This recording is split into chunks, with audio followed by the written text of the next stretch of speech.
Ayan, i-afternoon ko sa ating lahat na mag-pray ka pa kahit namin gusto. Ayan. Panginoon, pinupuri ka namin. Pinasalamatan sa oras o Panginoon. Sa aming patikinig sa iyong mga awit at Panginoon, puspos po ang aming ang Espiritu, Panginoon, na iyong pinagpala, Panginoon. Maraming salamat po sa aming nararamdaman today, Panginoon, na nahihilig kami, Panginoon, at nabibigyan ng kapayapaan at kasigaan at joy sa aming mga puso. Ngayon, Panginoon, ang mensahe for today, Bible study, Panginoon, i-bless you po, Lord God, at gusto niyo po ang aming puso't isipan, paano po kami mag-commit sa inyo, paano po kami maging committed sa inyo, at gusto niyo po ang aming puso't kaisipan na may pagsasakop, na may layunin, na may pagsuko sa inyo, Panginoon. I-bless niyo po nawa ang lahat na nakikinig ngayon, Panginoon, at ang aking mga kapatid na nandito, Lord God. Tuwing po siya nawa ang mag-umpisa, Panginoon, na magsalita para sa amin lahat ng ito, Panginoon. God bless po, Panginoon, para sa amin lahat. Muli, Panginoon, maraming salamat po, Lord God. Kailangan po namin purihin po sa salamat sa pangalan ng aming Panginoon sa Kristo. Amen. Yan. Siyempre, kumain na tayo kanina. Busog ng ating flesh. Busog ng ating tiyan. Punong-puno ng pagkain. Pero ngayon, bibigyan natin pagkain ng ating espiritu. Siyang ating bubusigin ngayon na yan. Maraming salamat po sa ating Panginoon through the Holy Spirit na inabayan tayo today. Ang title po ng ating tatalakay, pag-aaralan natin today, is commitment. Ayan. Kapag sinabing commitment, isa siyang pangako o pagpasok sa mga sitwasyon na may engagement, na may guarantee. Committed naman, nakatuon ito sa pagiging matapat. Words na commit, yan, isang words. Meaning, ginagawa o gumagawa ng seryoso ng pangmatagalang pangako ng may katapatan, pagmamahal, suporta, isang konsepto ng isang relasyon. Mahal niyo po pala commitment. Okay. Pag-usapan natin tungkol sa commitment sa ating Panginoon. Commitment, pagpapakita sa atin sa pamagitan ng may katapatan sa Diyos. Okay. Patuloy at taus-pusong pagsunod, paglilingkod, pagmamahal sa ating Panginoon. Hindi pwede sasabihin ng tao na may commitment ako, pero hindi naman tapat. Hindi naman nagpapatuloy sa paglilingkod sa ating Panginoon. At siya hindi taos-puso ang pagsunod sa ating Panginoon. Kaya mga kapatid, nakikita natin sa ating mga pamumuhayan na mayroon tayong commitment mismo sa ating buhay. Nakikita natin yan mga kapatid. At natin kong pag-usapan at pagbibigyan tayo ng kaunawaan today at malalaman natin ang tunay na commitment. Ayan, ito lang siya. Number 1 po, magkitaan ng isang taon may commitment ay may pananampalataya. Okay. Napaka-importante po sa isang taon may pananampalataya. Siyempre, basahin natin sa verse 1 Timoteo 6:12. Yan, kung may content kayo ang papel, you can take a look po. Ipaglaban mo ng puspusan ang pananampalataya, panghawakan mong mabuti ang buhay na walang hanggan, dahil dyan ka tinawag ng Diyos nang ipahayag mo sa harap ng maraming saksi ang iyong pananalig kay Kristo. Kung mapapansin natin dito mga kapatid, sinabi dito na ipaglaban mo ng puspusan ang iyong pananampalataya. Sa paano paraan? Ang tunay na commitment ganito, kahit saan nakikita ito sa atin, ang pananampalataya na pinahawakan natin. Mapa sa ibang lugar, mapa sa labas, mismo sa church, sa trabaho, makikita ang pananampalataya. May papagilan natin na nakikita ng tao na may tunay tayong pananampalataya na pinahawakan natin. Kahit gaano sila katuso, hindi natin sila matapagilan. Kasi pananampalataya sa At ang pananampalataya, kaibigan natin.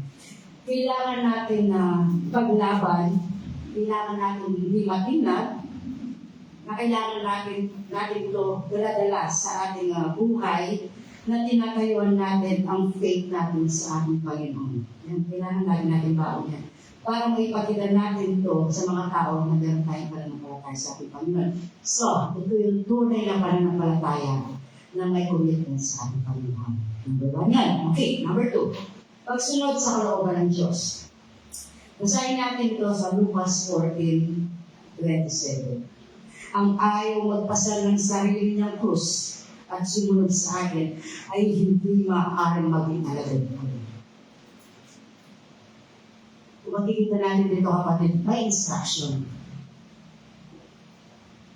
na dapat magpasal tayo ng sarili krus at sumunod sa ating Panginoon Jesus.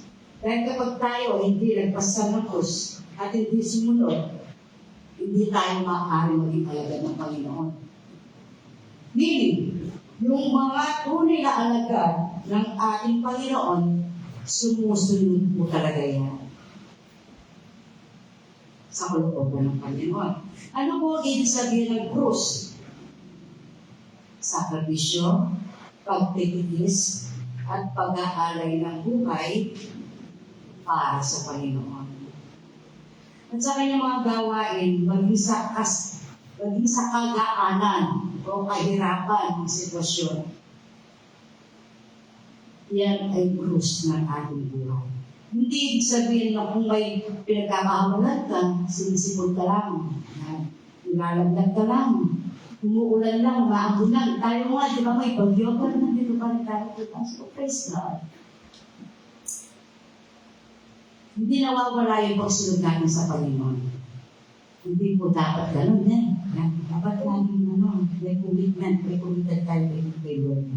Ang tunay na may commitment sa mahirap man na sitwasyon o sa kagahanan ng sitwasyon ng buhay, kailangan po ilagi tayo nakikitaan na may puso at kaisipan sa pagsunod ng kalooban ng ating Panginoon.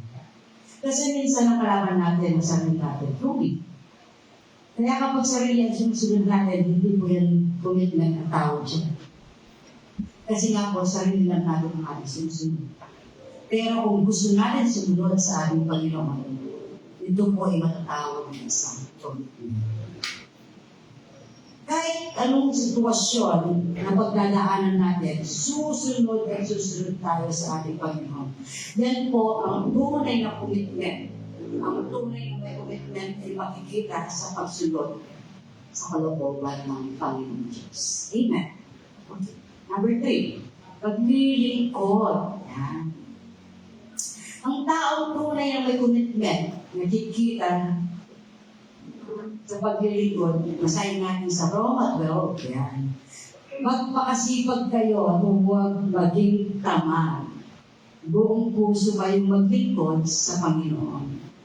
Okay, kung sa secular maglilingkod ka, halimbawa, nagtrabaho ka, tapos tamad ka, ay maaaring hindi maganda ang siya ng kapatid. Sapagkat hindi ka mawala ng trabaho. Kung tayo nagiging tamad, walang mangyayari sa atin. Sa Panginoon mga kapatid, gusto ng Panginoon na huwag tayo maging tamad. Gusto niya tayo ay maglingkod ng tapat ng buong puso. Sabi niya, buong puso, ayan ganito, kayo maglingkod sa Panginoon, yan ang gusto ng Diyos. Sa atin, yan. Kaya ang naglilingkod bilang commitment ay hindi pumapabor sa gusto natin, kundi sa gusto ng Diyos. Dahil sa Kanya po tayo naglilingkod. So kasi ako kanina, habang nagpa-practice tayo yan, habang nag-workshop yung mga listening worship natin yan. Kasi yung puso mo, for the first time, talagang kalaway Lord, what I Lord yung music, puso na kapag-depende yung sasaya mo. Kasi nakikita mo yung effort ng bawat isa. Ano na meron sila pagsunod, meron sila sa kalooban ni Lord, meron sa willingness. Diba? Kung masaya yung puso ko, mas masaya yung puso ni Lord. So, nagkikitandahanin na. So, praise the Lord. Hindi naman po pwede na maglilingkod sa Diyos. Hindi naman pwede na maglilingkod tayo sa Diyos. Yung gusto lang natin. Hindi pwede yan. Kung kalooban lang natin ang mapangyayari. Hindi pwede yun. Hindi maaaring diktahan natin si Lord. Hindi po pwede. Dahil ang gusto ng Diyos, siya ang masusunod kasi sa Kanya tayo naglilingkod. Ibig sabihin, maraming paraan at makikita sa paglilingkod. Maaaring paglilingkod sa simbahan. Tulad nga kanina, paglilingkod sa komunidad, pagbibigay ng oras at talento at kayamanan. Yan, sa gawa ng Panginoon. So please God, worship Him. Maraming paraan mga kapatid ang paglilingkod. Kaya magpakasipag tayo sa paglilingkod. Ito po ang tunay na commitment na nakikita sa tunay na paglilingkod. Okay, number 4, pamumuhay bilang ilaw sa mundo. Ang tunay na may commitment ay makikita sa pamumuhay bilang ilaw sa mundo, tunay na committed sa Diyos. May bilang banal kapag nasa simbahan. Kahit saan marami po tayo nakikita na parang banal sila. Kapag nasa church, sa araw ng linggo, pero how about sa ibang araw? So dito po dati makikita ko yung commitment ng bawat isa sa ating Panginoon. Ang pamumuhay at ipapakita bilang sa may pagsunod sa ating Panginoon, hindi lang sa church, hindi lang sa bahay, kundi saan man lugar na ipapakita natin sa pamumuhay bilang banal kasi kaparte yan ang commitment. Sabi sa Mateo 5:16, gayon din naman, dapat ninyong paliwanagin ang inyong ilaw sa harap ng mga tao upang makita nila ang mabuting gawa at papurihan ang inyong Ama na sa langit, sa Kristo. Diba po? Kristo. Kaya mga kapatid, napakalaga na magiging good example sa atin.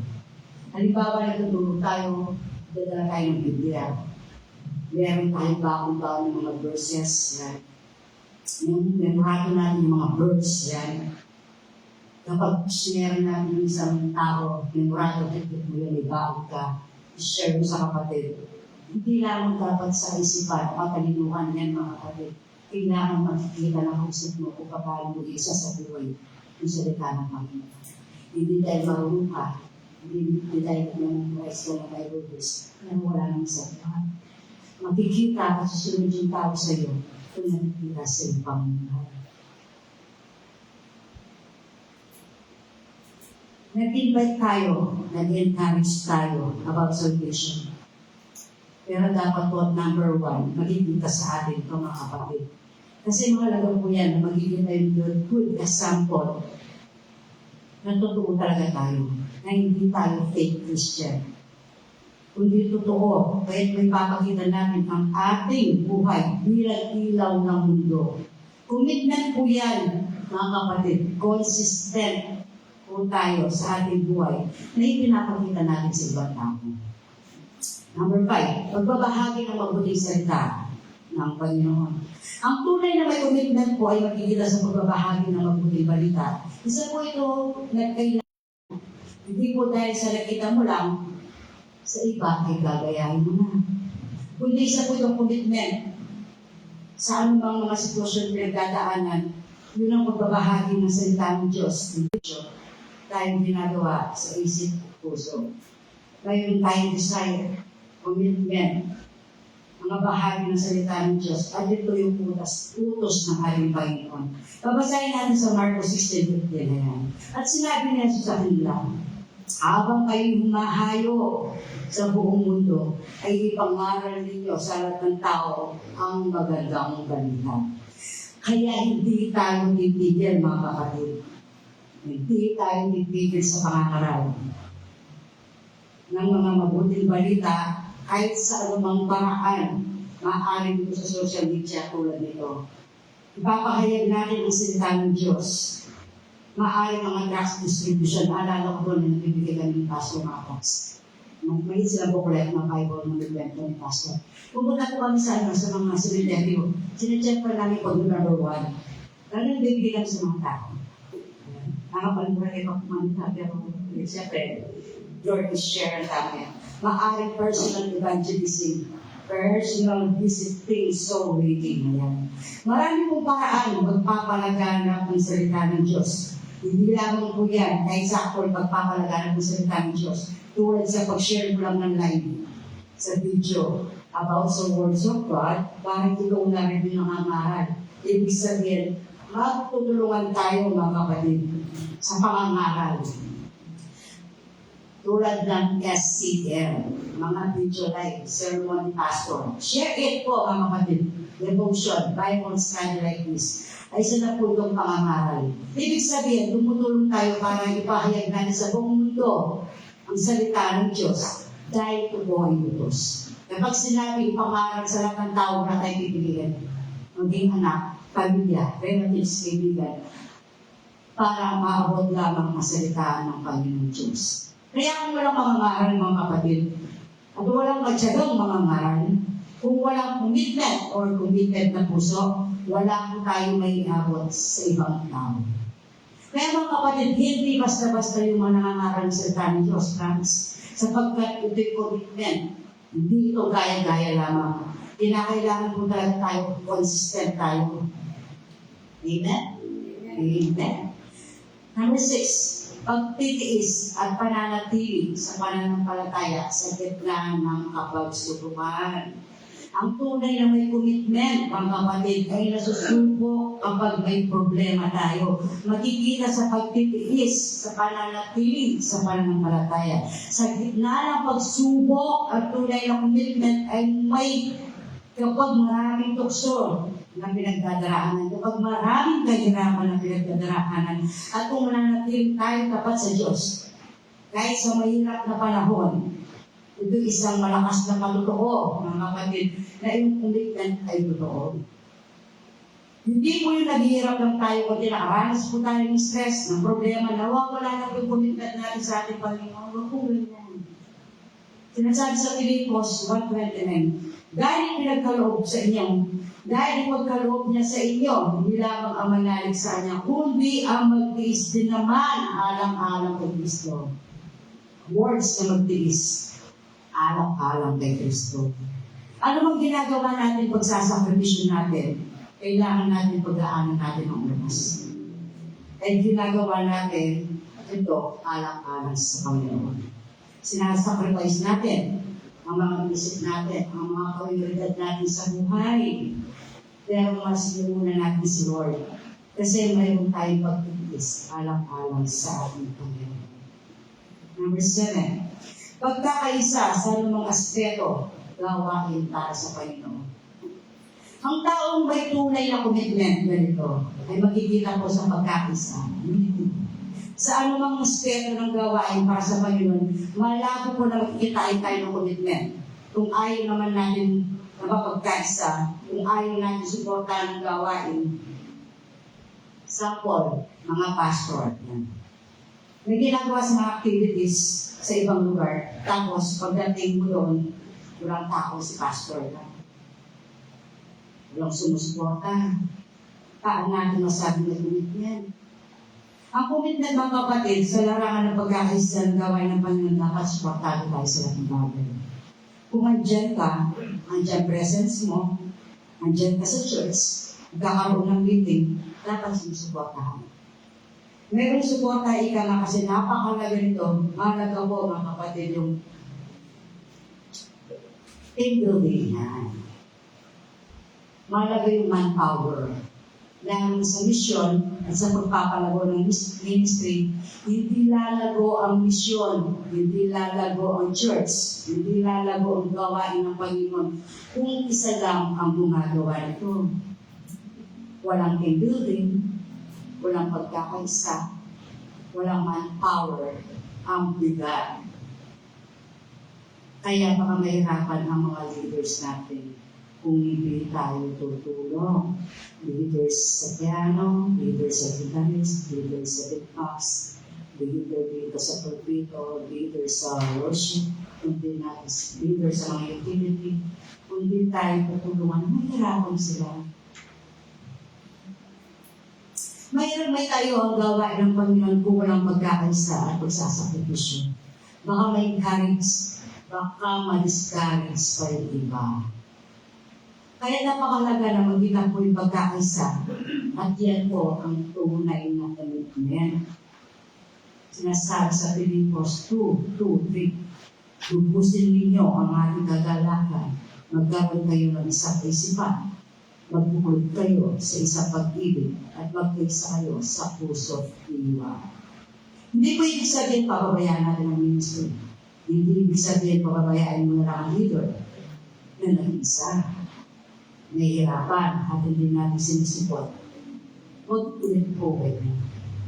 Verse 3. Huwag kayong gumawa ng anuman dahil naghangad kayo na maging tanyag sa halip bilang tanda ng pagpakumbaba. Ituring ninyong higit ang iba kaysa sa inyong mga sarili. Hindi lamang mga sarili natin lagi ang inisip natin o ano magagawa natin. O ano ba yung ating pangangailangan. Maaaring sasabihin natin karoon tayo ng mga pag-asyong oras na pumunta sa church para pumunta sa mga gawain. Huwag po natin isipin yan mga kapatid. Dapat halagan natin yung iglesia. Pahalagan natin ang mga kapatiran. Huwag lang natin isipin lagi ang mga sarili lamang. Kundi dapat, sabi nito, ituring ninyong higit ang iba kaysa inyong mga sarili. Ibig sabihin, support. Support tayo na maging isang team, magkaisa, na maging buo para maganda ang misyon ng ministry. Kapag nagtutulungan at madaling lumago ang iglesia, kapag nagtutulungan ang bawat isa. Ito po ay isang commitment. Kapag wala ka nito, kapag lahat ng church, walang ganito, kaisipan at puso, walang mabubuong ministry. Walang lalabong iglesia. Napakahalaga kapatid, sa buhay natin, makikita ang commitment sa ating mga buhay. Amen. Amen. Para po sa ating conclusion na ito, ang commitment sa Panginoon, mga kapatid, ay hindi optional. Kundi dapat natin malaman na ang salitang disciple o tagasunod, ito ay commitment na agad. Nung pinasok po natin ang pagiging alagad, na disciple po tayo na maging alagad ni Kristo, yan, nag-decide tayo. Commitment na agad ito. Hindi ibig sabihin, gusto kang maging alagad, tapos ayaw mong sumunod. Hindi po yung commitment. Hindi po tawag doon. Hindi siya commitment. Maging yung pagtanggap natin bilang personal Lord and Savior sa ating Panginoon na bilang tagapagligtas o bilang Master sa buhay ko ni Lord. Ayan. So word pa lang ng Master, ito'y mabigat na pagpasok sa isang commitment. Kasi gusto natin maging servant, kaya naging servant of Christ ministry. Serving Christ changes lives. Si Lord ang Master natin. Kaya dapat natin ipakita ito sa hirap at ginhawa man, mga kapatid. Maraming issue. Maraming issue sa bahay, maraming issue sa work. At sa church, maraming issue. Maraming nauuna, maraming nauuli. Hindi victorious. Ang magiging victorious, mga kapatid, yung mananatili sa Panginoon. Lagi po natin tandaan, ang lahat ng ating ginagawa, ang lahat ng ating iniisip, ang lahat ng ating napagdidesisyonan sa buhay, dapat natin lagi tandaan na may layunin. Tandaan natin itong verse, Mateo 5:16. Kaya ginagawa natin lahat, mga kapatid, para papurihan ang ating mga nasa kanya. So praise God po sa ating Panginoon. Ginagawa ko ito, mga kapatid. Nauna na po ako na-bless. So lahat ng ating ginagawa, mapaginhawa man ito, kahirapan. Lahat ng kapurihan, lahat ng mga sitwasyon ng ating buhay, kailangan magkita sa buhay natin. Kailangan natin maging matatag. Kailangan natin pasakop sa kalooban. So praise the Lord po sa mensaheng word today. Palakpakan po natin. Okay, thank you.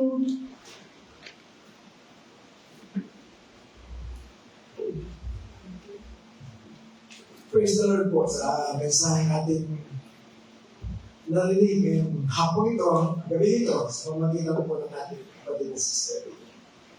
Nakaka-bless kasi, when you are committed to something,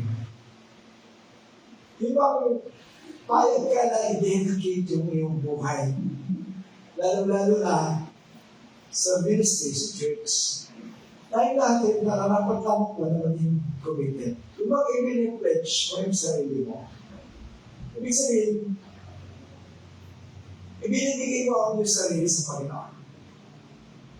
Kapag ikaw ay committed, dapat mo munang tanungin in the first place, bakit ka na ba committed? Bakit ka may commitment sa church? Bakit mo ibinibigay ang iyong sarili? Being committed is pagbibigay ng iyong sarili. Wholeheartedly.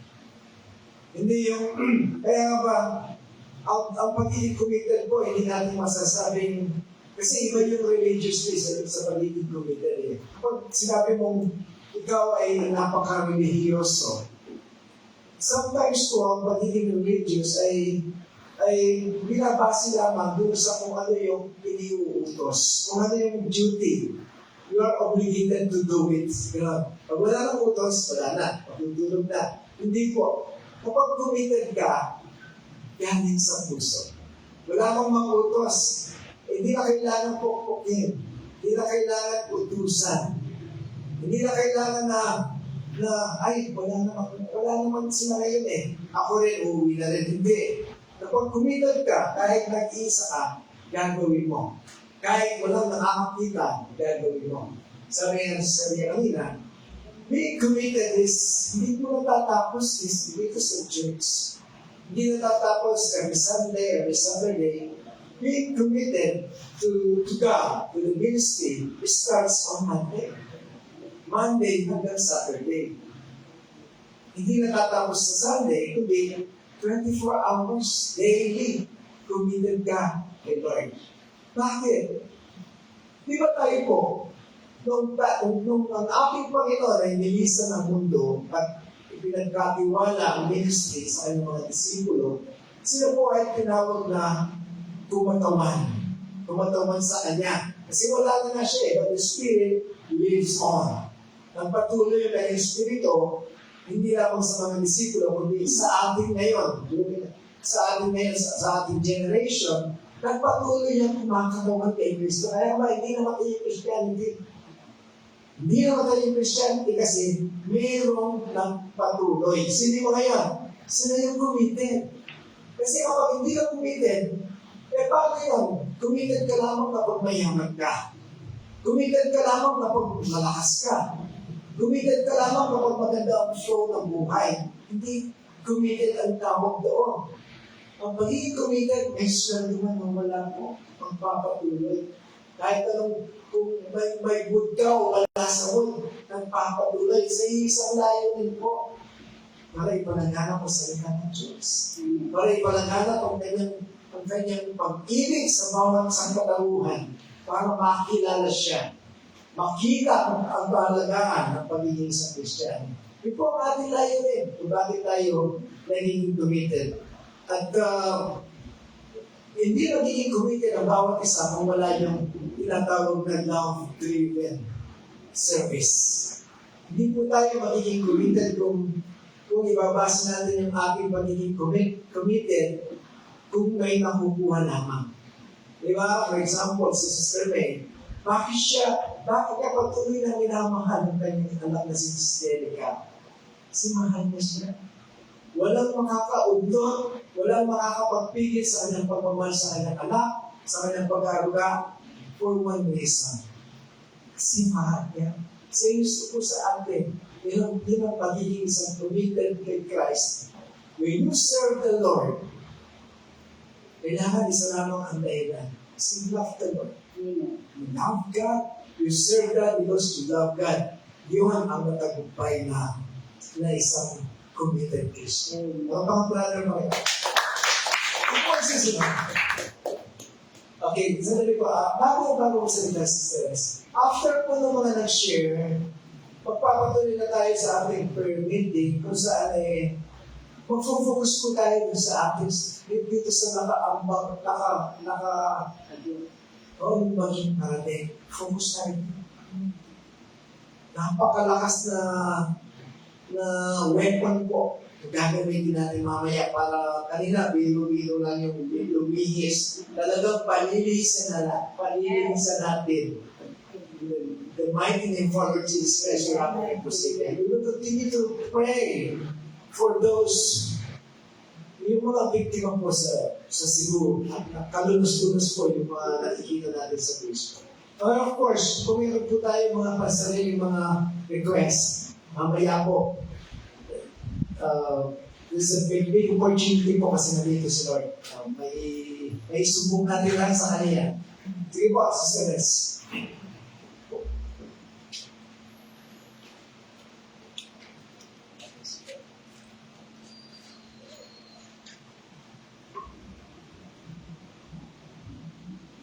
Magandang gabi po sa ating Panginoon. Thank you, Sister, sa mensahe mo. Malaking tulong para sa ating lahat para lumawak yung kaalaman natin patungkol sa pagiging committed kay God. Although alam ko tayo kung committed tayo, pero anong level po yung commitment natin? At ang early stage, kapag bagong Kristiyano pa lang tayo, yung commitment po natin hindi pa ganun kalalim. Di po ba bago-bago pa? Pero habang tumatagal tayo at nakikilala natin ang Panginoon, yung pagmamahal natin lumalago. So yung commitment natin, tumataas po yan. Hanggang sa 101% or more yung ating commitment. So kanina, habang nagsasalita siya, nag-take note ako. Nabanggit na rin po ni Pastor yung ibang gusto kong sabihin. So pipiliin ko na lang yung gusto kong banggitin ngayon.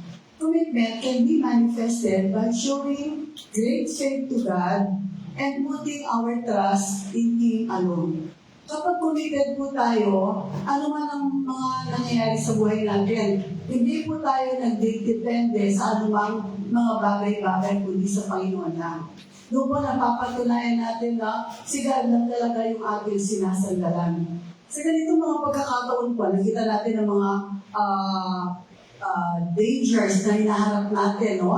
Yung mga kababayan natin na nasa lanta. Karamihan po sa kanila, iba, nagdidepende pa rin sa kanilang mga sariling kakayahan. Kung meron silang mga resources, yung po kanilang hinuhugot. Yung po talagang walang-wala na, talagang sa Panginoon po, doon po sila nagdidepende. Ang totoong may commitment kay God, sa kanilang po, magdidepende. Wala po yung mga bagay na pinanghahawakan natin dito sa mundo. Kasi nawawala po yan eh. Karamihan po sa mga tao siguro, ng mga nasalunta, dahil meron silang mga kakayahan pa, marami pa silang pera, so siguro yung kanilang panalangin hindi po ganon, kasi katulad ng mga talagang wholeheartedly devoted sa ating Panginoon at committed sila. Ano pa po?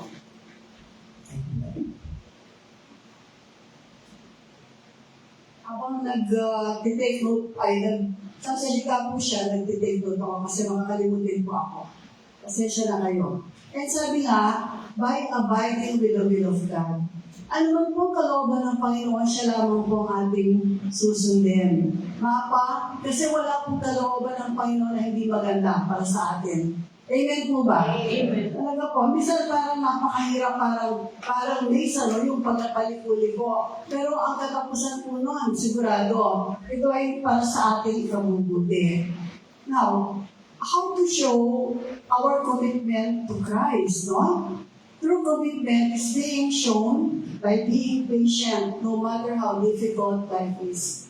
Marami pong tao, pag naghihirap sila ay dahil minsan tumatalikod sila sa Panginoon, minsan sila ay lalong lumalapit. Kung totoong committed po tayo, ano man ang sitwasyon natin sa buhay, si Christ lang po ang Panginoon lang ating lalapitan. Wala pong iba. Sabi nga minsan sana huwag akong masyado limangan kasi baka makalimutan mo ang Panginoon. Sana huwag din ako maging mahirap. Baka naman tumalikod ako. Mali po yun. Yumaman ka man at maghirap ka, isa lang po ang dapat na nasa puso natin. Ang Panginoon lang po yung commitment natin. Di po ba? And then, pwede rin ipakita natin yung ating commitment sa church, no, the body of Christ. Katulad po na ginagawa natin, sinusuportahan po natin ang mga ministries natin, ang mga gawain sa ating church, no? Isa pong patuloy na tayo ay committed sa ating Panginoon. At dito po, sabi nga, isa pang pagpapakita ng commitment ay kapag minahal natin ang mga taong mahal ng Panginoon. Lahat naman tayo mahal ng Panginoon. Sabi nga, we have to love even the unlovable.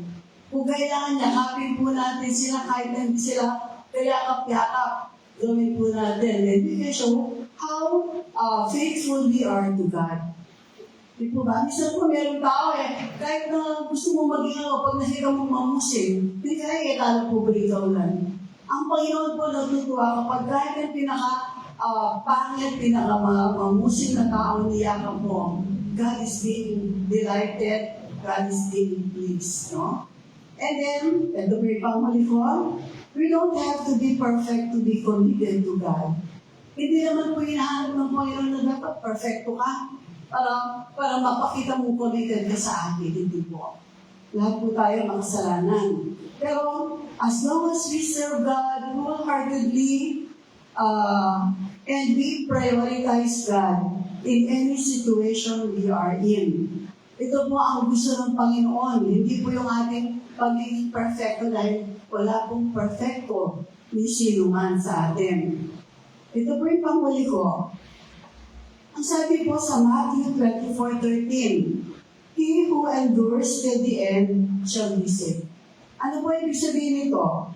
Yung commitment mo natin, hindi lang kayo nakikita o natetest. It will be tested during the last days. Itong mga huling araw po. Anong dapat natin gawin? We need to stand firm to the end.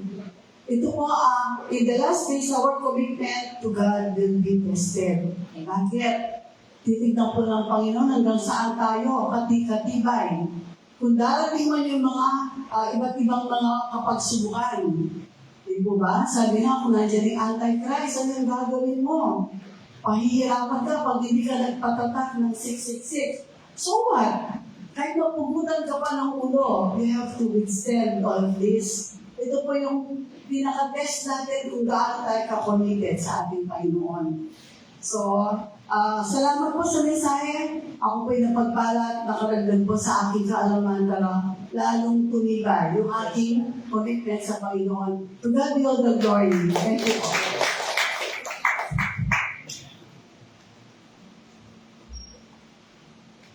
Ayan, true commitment mo, naka-bless. Lagi naman po tayo naka-bless kapag may Bible study. Pero yung ngayon, nakaka-relate talaga tayo lahat kasi lahat po tayo ay servants tayo sa church. So that's sa atin applicable yung message ni Sister Rhea. Siguro kalagdagan na lang po kapag pinag-usapan po natin yung commitment, naniniwala naman ako na hindi tayo magtatagal dito kung hindi tayo committed sa church natin, sa ating ministry.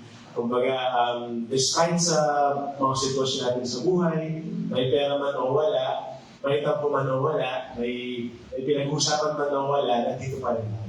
Kumbaga, persistent tayo sa ating pagsisilbi. That's because of commitment. Pero siyempre, si Lord ang nakakita talaga sa atin how committed we are sa ating ministry. Ang dami po sila ng story kanina na ways paano mapapakita yung commitment. No? So, additional na po sa akin. No? Siyempre, kapag committed tayo, hindi tayo maghihinayang sa oras na binibigay natin sa church. No? Sa pagpunta-punta natin dito, walang sayang. Sa perang nilalaan natin para sa ministry, sa pagbibigay natin, no? Sa pag-attend natin sa mga outreach, sa mga Bible study, wala pong nasasayang lahat. Kumbaga, despite sa sitwasyon natin sa buhay, nandito pa rin tayo. We choose to be here because of commitment. And because of our love for the Lord. No? Kaya tayo committed kasi una natin siya minahal. Kaya natin siya mahal, ulit na tayo minahal. Diba? We love God because He loved us first. Sabi sa word. So, again po, sabi nga, the best definition of love is time. No? The best way to express love is time. Ang pag-attend natin sa ating mga service, ang pagbibigay natin ng panahon sa Diyos, sa church na o sa labas, is an expression of love. The way that we pray, the way that we worship, the way that we spend our time with our fellow men, like with the people outside the church. Paano natin sila iture? Paano tayo makipagpapatao? That's love. At sa pagbibigay natin ng panahon sa kanila, that's the expression of our commitment sa mission ng Panginoon. This is to spread love, and ipakilala siya sa mga tao. So yun po, sabi nga, nakapag-note ako kasi hindi kaya sa input ko. Ayan, true commitment has fruits. Yeah, may mga prutas, may bunga. Laging nila-mention ni Pastor, when you're growing in your Christianity, kailangan meron kang fruits, bunga, tinatawag, no? Marami naman po yung bunga. Pwede sa mga taong nakakay mo sa Panginoon, nadadala mo sa ministry, may papakilala mo si Lord sa kanila, that's bunga. Pangalawa, pwedeng self-transformation. Pagbabago sa ating mga sa ating karakter, no? Kung dati, patient tayo, naging patient tayo bigla. Kung dati, madamot tayo, naging selfless tayo bigla. Kung dati, mapagmataas tayo, naging mapagmataas tayo. And that's because of the work of the Lord. Transform na tayo dahil we committed. We gave ourselves to Him. We offered ourselves to Him. So, being committed is being persistent and consistent sa lahat ng bagay. Ibig sabihin nun, pag sinabing persistent, walang pwedeng maglang. Pupunta ka. Gagawin mo, walang ahadlang. At pag sinabing consistent, kahit anong panahon, gagawin mo. Diba? Kahit anong sitwasyon mo sa buhay. So yun, nasabi naman na lang ng mga nakakautugan dito sa mga kanina. Pero, pangkuli na lang, so tayo po, bilang committed servants of the Lord, no? Let's be the reason why people would believe in the Lord. Sa labas ng church, sa loob ng church, maging dahilan tayo bakit sila maniniwala sa Panginoon. At let's be the reason why people would believe that the Lord is good. Kapag nakikita nila sa buhay natin, wala siyang pera, pupunta pa rin siya dito sa church. Di ba? Umuulan, malakas ang ulan. Mag-attend pa rin. Aalis sa bahay, hindi sa magpapahinga. So, pag ginagawa natin yun, nakikita ng tao sa atin yun, we're showing them what serving looks like. What serving the Lord looks like with commitment. Kasi kung hindi tayo commitment, lagi sinasabi ni Pastor, no, mga ngalay tayo. Ang samantakan yung mga ngalay. Mga awit. Maninigal tayo. Maninigal tayo kapag hindi tayo committed. Kapag hindi sa pilitan. No? Pero sa totoong umiibig sa Panginoon, walang sa pilitan. Kasi when you love God, commitment is never an issue. Natural lang siya, organic sabi ng mga sensi. Patuloy lang, kumbaga natural na nalalabas sa'yo yung pagiging committed mo kapag meron kang love. So, yun lang po.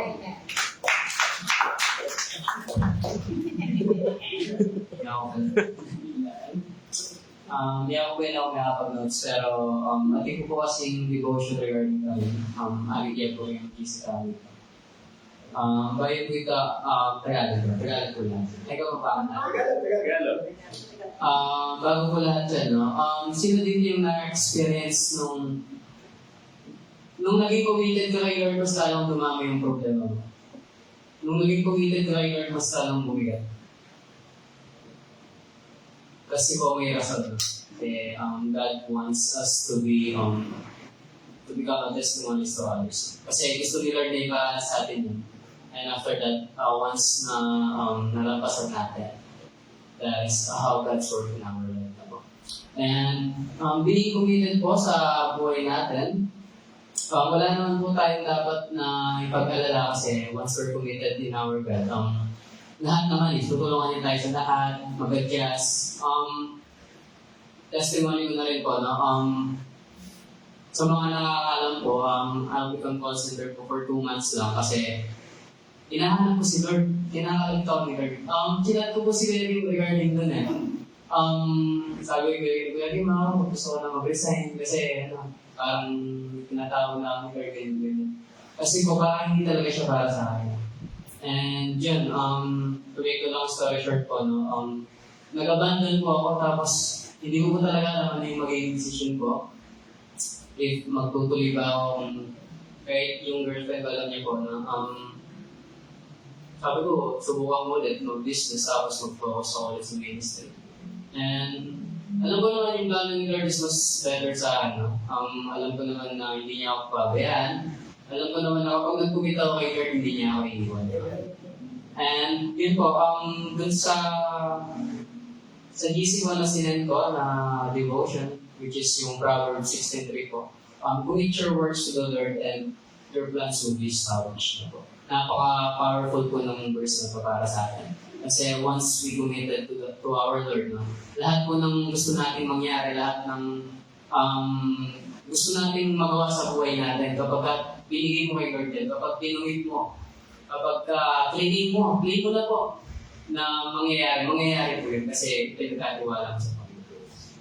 And sabi ko nga po dito, all our plans po will be worth it and if we commit it in our Lord na po. The Lord, this is how we build trust in the Lord. And ipagkatiwala po natin lahat sa Kanya. Huwag po tayong maniwala sa sarili nating kakayahan lamang. No, huwag tayong mag-commit sa sarili nating kakayahan. Para po tayong extension na nakasaksak sa sarili natin sa ano po. Wala pong power. Gets niyo po? Extension siya tapos nakasaksak sa sarili mong extension. Wala pong power.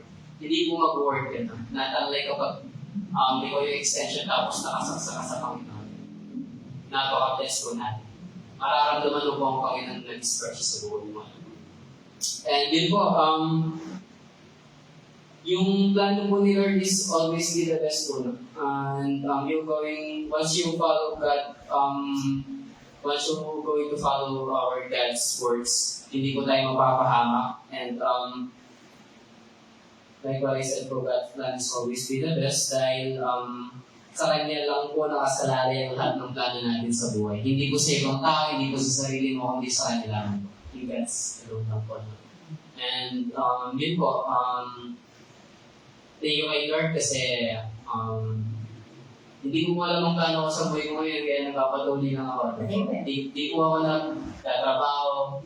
Kung ano lang po yung gusto ko magawa sa akin Lord sa araw-araw, yun lang po yung ginagawa ko. Mapataas, mababa.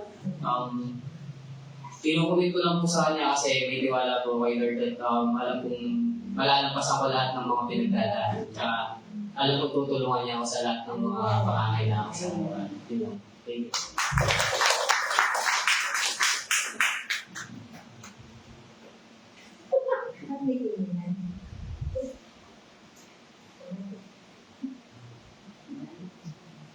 Genesis.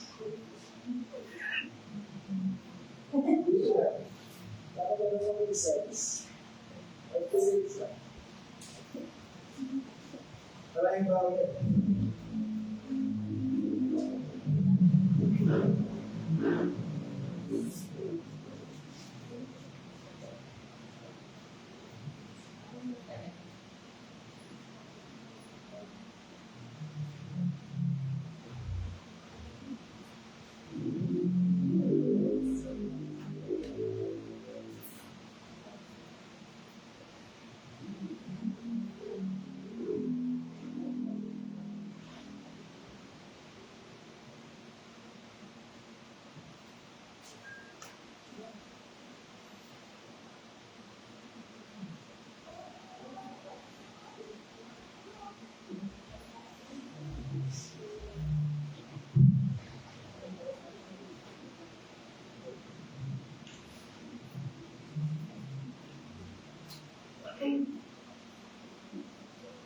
Ito nga po lang, ako commitment ko kayo na.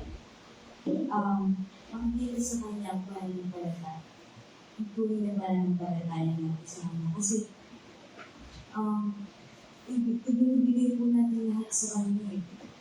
Yung buong puso po natin, sinusunod yung nakasulat sa Biblia, lahat ng gusto nyo. Iba sa ating mga buhay.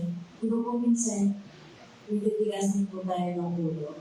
Minsan, hindi na po natin isasabuhin lahat ng mga salita niya. Kasi nga, meron tayong putigasan ng ulo at putigasan ng puso. And minsan, pinagpapakababa sa atin. Sa hindi natin wala na po pala tayong commitment. Diba po? Pero, sa commitment ba, hindi ko na rin sa isang pastor doon sa amin, yung mahawak sa amin. Ang title niya talaga ay commitment sa Panginoon. Diba po? Gusto ko, maririnig ko na naman yung commitment. Kasi minsan ito po, ang panghihinahan tayo talaga ng loob. Yung nawawalan po tayo ng paano tayo talaga lumapit kay Lord. Yung parang talagang hindi nga po natin alam yung direksyon. Kasi minsan, sobrang bigat, sobrang yung pinagdadaanan na dati, parang yung na tayo talaga nalimahali. Pero, if you obey to God, wala kasama natin talaga siya. Kapag sinusunod talaga natin yung gusto ni God, gusto natin siya nagiging masaya kasi napapakilala natin sa iba yung kung paano siya. Kasi minsan sa buhay po natin, hindi wala po kasi ako na hindi lang po siguro sa Bible po natin malalaman ng lahat. Hindi sa ipapanapod po sa ating lahat. Yung kung paano po natin siya sa buhay. Kasi mahirap po, although mahirap po talagang maging kagaya niya. Kasi napaka-perfect po nga niya talaga. Pero ang tanging ano lang po talaga nilipigil is yung hindi natin lahat na gusto niya para sa amin lahat. Kasi para sila nga po yung mga natin lahat. Diba?